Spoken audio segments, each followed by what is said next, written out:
Hoy, cuando entraba al salón, me acordaba de una anécdota que algunos de ustedes se acordarán.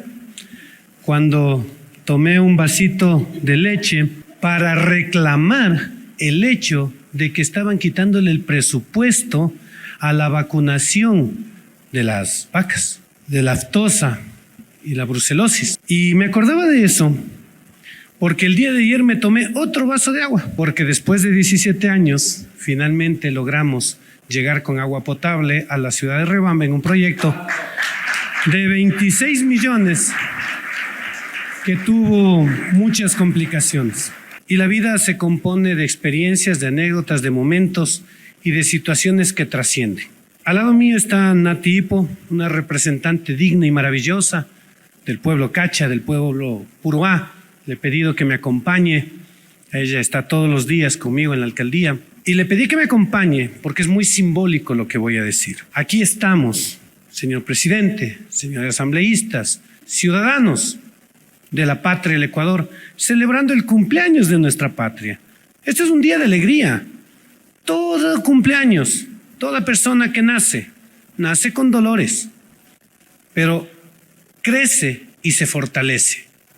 Y este es el día del cumpleaños de nuestra patria. Hace 194 años nació en este lugar el Estado ecuatoriano, no como república todavía, sino como un Estado federado.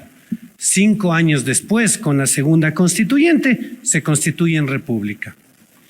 Lo que voy a hacer, contarles 3 cosas. La primera, la historia detrás de este 11 de septiembre. La segunda, la historia de esta celebración. Y la tercera, la trascendencia de la misma. Gracias por escucharme. Para 1740, 1750, 1730 en realidad, se escribe en Inglaterra un texto que hablaba del rol de las naciones. 2 economistas que dicen que el norte del mundo tiene que ser donde se fabriquen las cosas y el sur del mundo donde se extraigan las materias primas. A raíz de esos textos se generan las reformas borbónicas que finalmente generan una crisis económica en Sudamérica. Esa es una de las bases de las posteriores revoluciones. Por otro lado, 1740 aproximadamente, vienen por estos lugares del mundo las misiones geodésicas francesa e inglesa. Y es aquí, en Riobamba, en la antigua Riobamba en realidad, donde un señor, el gobernador de ese entonces, Pedro Vicente Maldonado, se une con estas expediciones y a partir de su apoyo, de su padrinazgo, se puede generar todo el mapa geográfico de este territorio, desde Esmeraldas hasta la Amazonía. Pero adicionalmente a eso, estas misiones venían con otro objetivo, con el objetivo de construir otro tipo de cultura y de sociedad.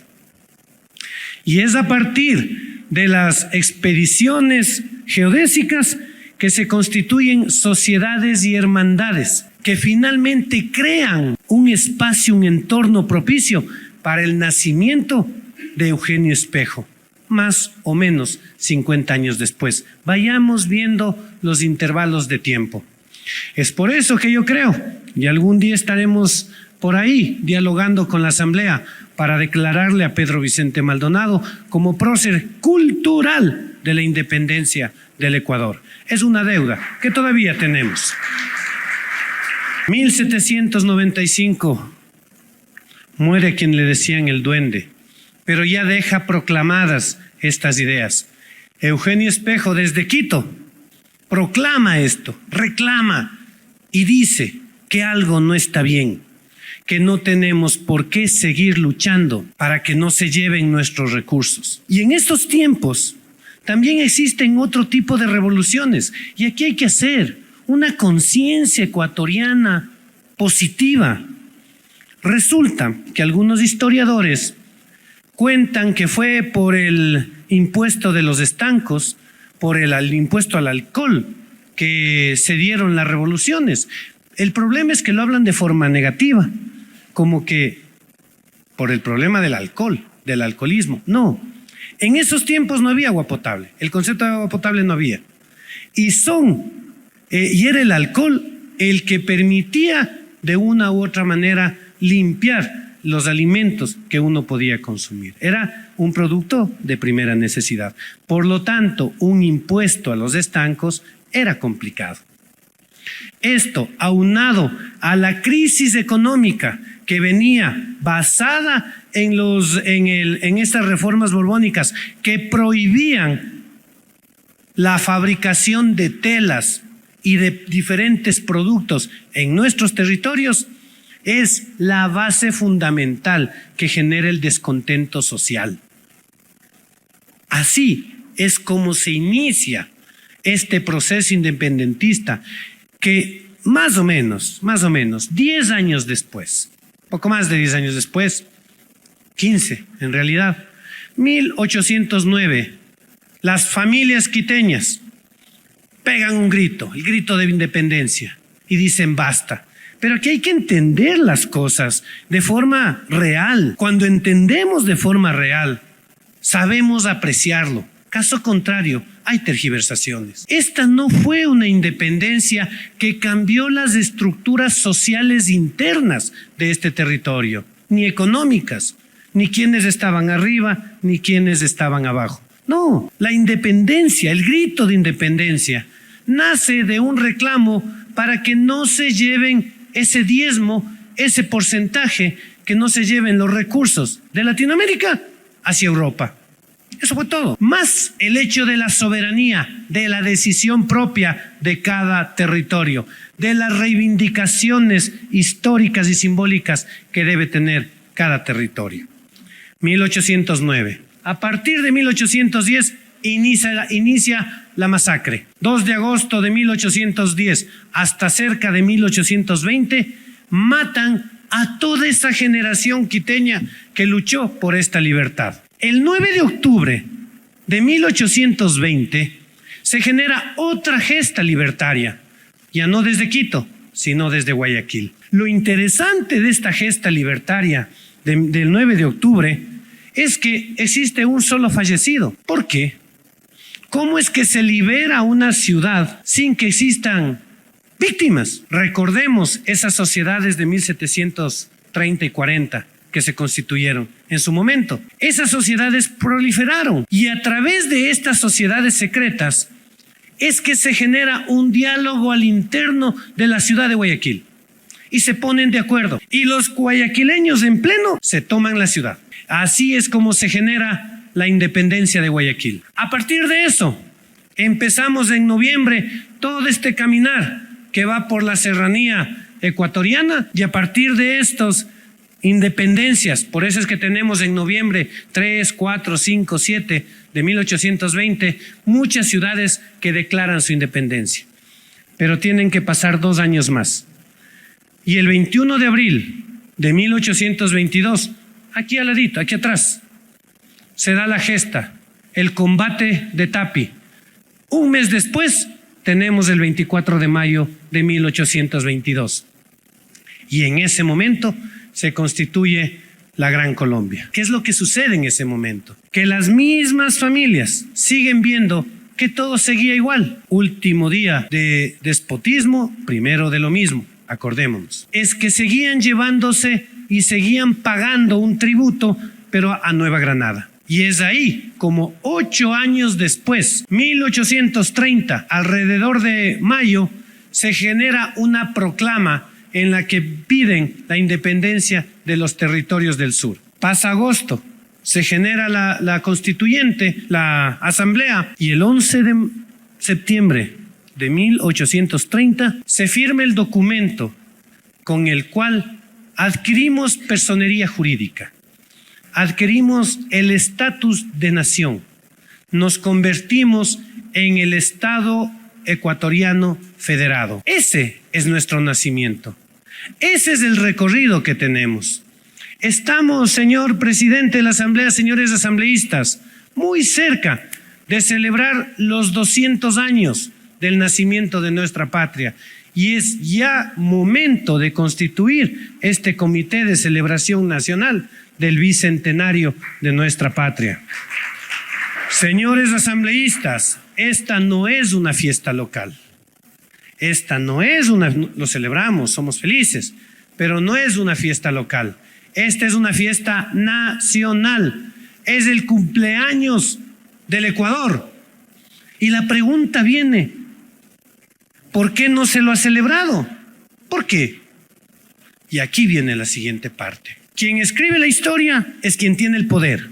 Y el poder está concentrado en las grandes ciudades. ¿Y dónde queda el resto del territorio, representantes de la nación? ¿Dónde quedan las decisiones territoriales? Si ni siquiera esta fecha simbólica, la más grande de la patria, no la celebramos. Esto está sucediendo.